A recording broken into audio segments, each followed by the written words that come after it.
These are some of the funniest ladies ever to have graced late-night TV. Number 2, number 3, number 4. All right, there's 10, trust me, okay? All right. Welcome to Ms. Mojo, and today we're counting down our picks for the top 10 female cast members on Saturday Night Live. It's new SAC, the Strategic Airborne Contraceptive. For this list, we're looking at the funniest and most memorable female players of this classic late-night TV sketch comedy and variety show. Number 10, Maya Rudolph. So when does your new CD drop? Oh, yeah, my new CD. About that. Kicking off our list is an actress and comedian with one of the longest runs as a female player after having appeared on the show between 2000 and 2007. During her time on SNL, Maya Rudolph was known for her wide array of celebrity impersonations, from Oprah to Beyoncé to Paris Hilton. She can burp her own name. Paris. Her command of accents and dialects proved invaluable to the show during her tenure, as she was able to get a reaction from the audience with nothing more than a facial twitch or vocal inflection. My mother gave me the most beautiful leather coat on my birthday. You know how many times I've worn it this year? 0.00. It's bananas. Not only was she funny, she often utilized her impressive voice in musical sketches. For the railroads we watched.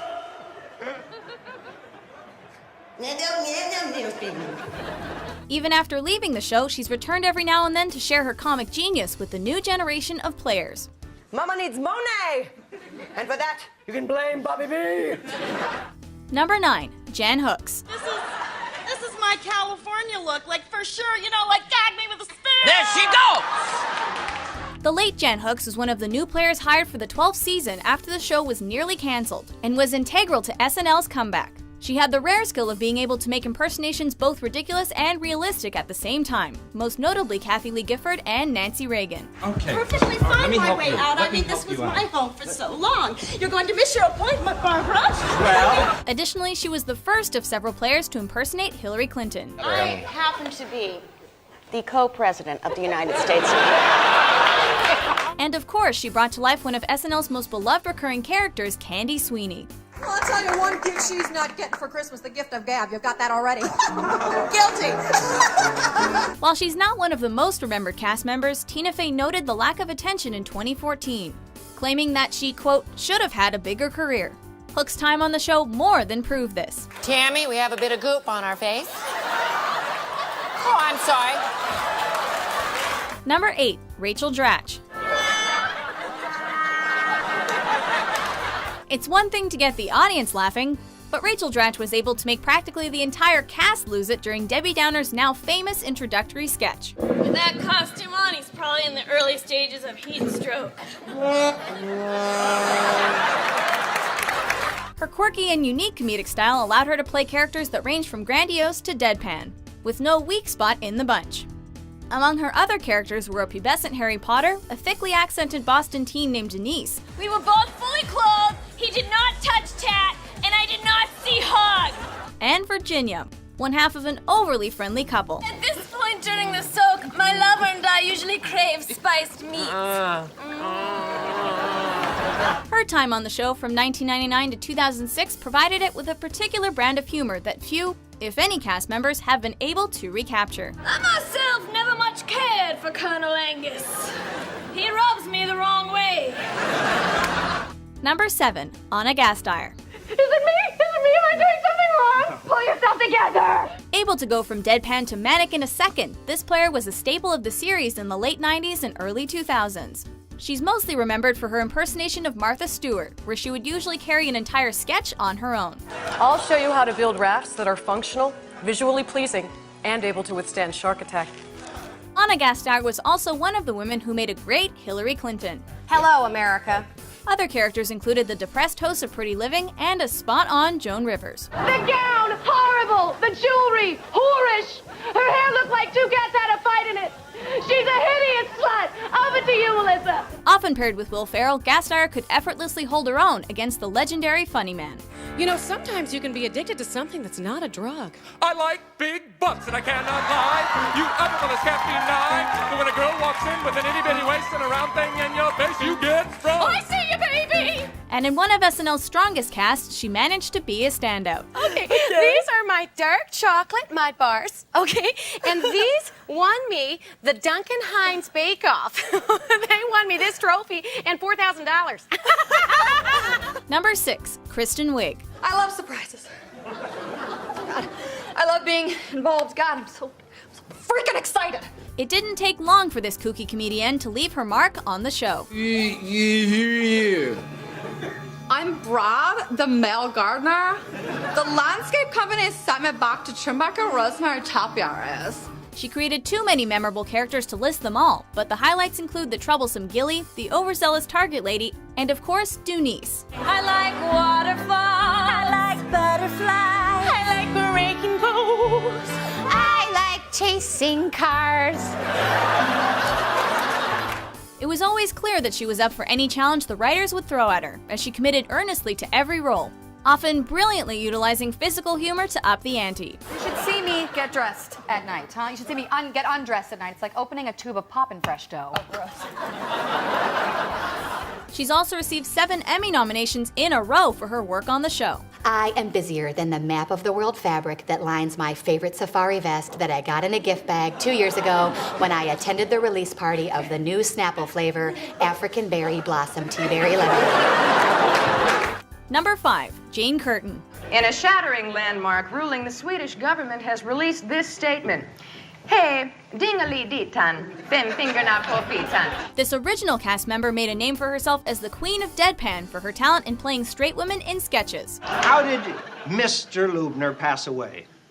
He was born without a spine. It was always just a matter of time. Her foils to John Belushi, Dan Aykroyd, and Gilda Radner helped make some of the most legendary moments of the series, including the Coneheads, which later received their own film adaptation. What is a 7-letter word for a tomb in ancient Egypt, which is a quadrilateral masonry mass having smooth, steeply sloping sides meeting at an apex? A flindar. Ah. She was also the first woman to sit at the Weekend Update desk, where she often provided the voice of reason. Dan, there's an old saying. Behind every successful man, there's a woman. A loving, giving, caring woman. But you wouldn't know about that, Dan, because there's no old saying about what's behind a miserable failure.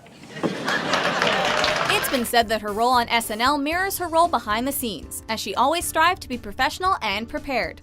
A class act all the way. In order to be less obvious on Earth, we took the names Fred and Joyce Conehead.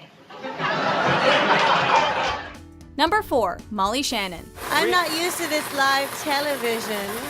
She can kick, she can stretch, and she can kick. I'm 50! 50 years old! 50 years old! This pick was a no-brainer. Molly Shannon most famously portrayed Catholic schoolgirl Mary Catherine Gallagher, who was also one of the few female SNL characters to get a cinematic spin-off. Sometimes when I get nervous, yes, I stick my hands under my arms and then I smell my fingers like that. This just scratches the limits of her talent, though. She also excelled while performing in delicious dish sketches. Like good times, as well as notably impersonating Monica Lewinsky and many others. All right, welcome to the Courtney Love Show. I'm Courtney Love.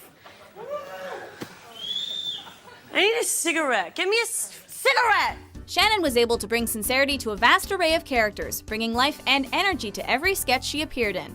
One of the most reliable cast members ever to grace the stage of Studio 8H, she is a true comedic legend. Do you know one thing that bugs me? Men who pee on the seat. Don't get me started. Don't even get me started. Number 3, Tina Fey. Massachusetts Governor Jane Swift gave birth Tuesday night to twin girls, making her the first governor to have twin girls since Bill Clinton was running Arkansas. One of the most hilarious funny women today got her start on SNL. I am very hungry. Please, may I eat donut from your head? She began as a writer in 1997, ultimately becoming the show's first female head writer 2 years later, and lending her acting talent to sketches starting in the year 2000. Along with the writing staff, Fey would win an Emmy for her scripts, but it wouldn't be her last award, as she would win another Emmy several years after leaving the show for her guest performances parodying Sarah Palin. I believe that diplomacy should be the cornerstone of any foreign policy. And I can see Russia from my house. Fey is also considered one of the funniest hosts of Weekend Update of all time. The national National Center for Lesbian Rights this week honored Sharon Stone, citing her unending support of gay and lesbian haircuts. After her legendary run on SNL, she created 30 Rock, which was based on her time with the sketch comedy series, and won another slew of awards. Do something, Liz. You're our only hope. There is no doubt that Faye will be remembered as one of the show's greatest. Number 2, Amy Poehler. When will they crumble beneath the weight of its own arrogance?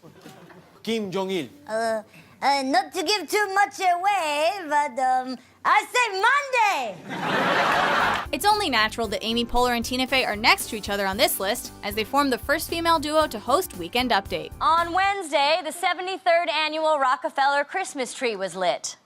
As was I.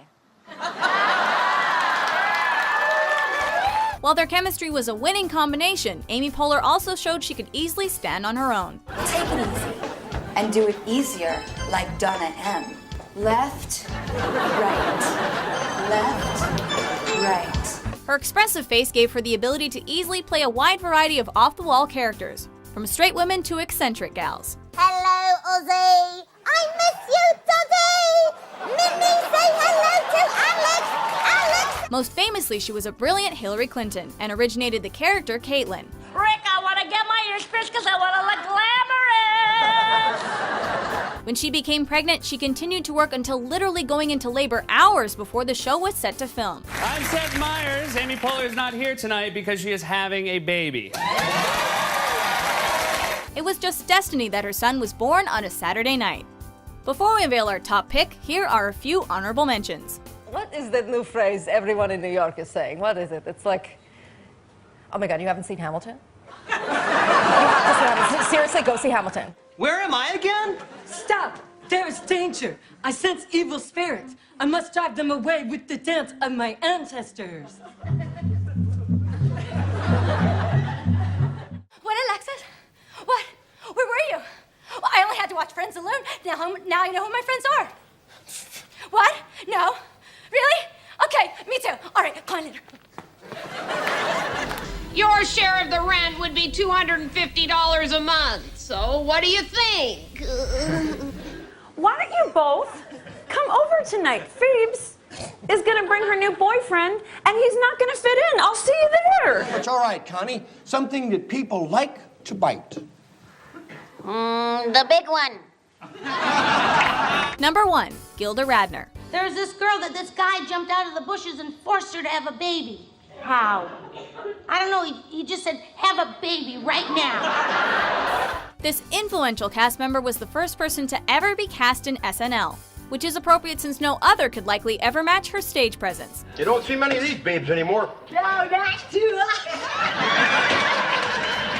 As one of the original not ready for primetime players, she helped put the show on the map, with such offbeat characters as Baba Wawa, Emily Latella, and Rosanna Dana. So I yelled at her. I said, hey, doctor, flick that sweat ball off your nose. What are you trying to do, man? You sick? Not just restricted to a few characters, though, Gilda Radner's incredible range was always apparent, as she breathed life into every character she inhabited. I'm the monster, and I'm gonna eat Jennifer.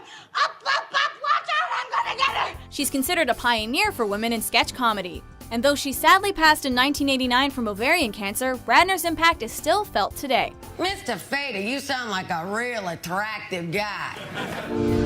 Do you agree with our list? Who's your favorite female SNL player? You know, we do Pilates. We got Jamie Lee Curtis keeping us regular. For more gut-busting top 10s published every day, be sure to subscribe to Ms. Mojo. Someone say she let the dogs out? No, not yet. Yeah, I know.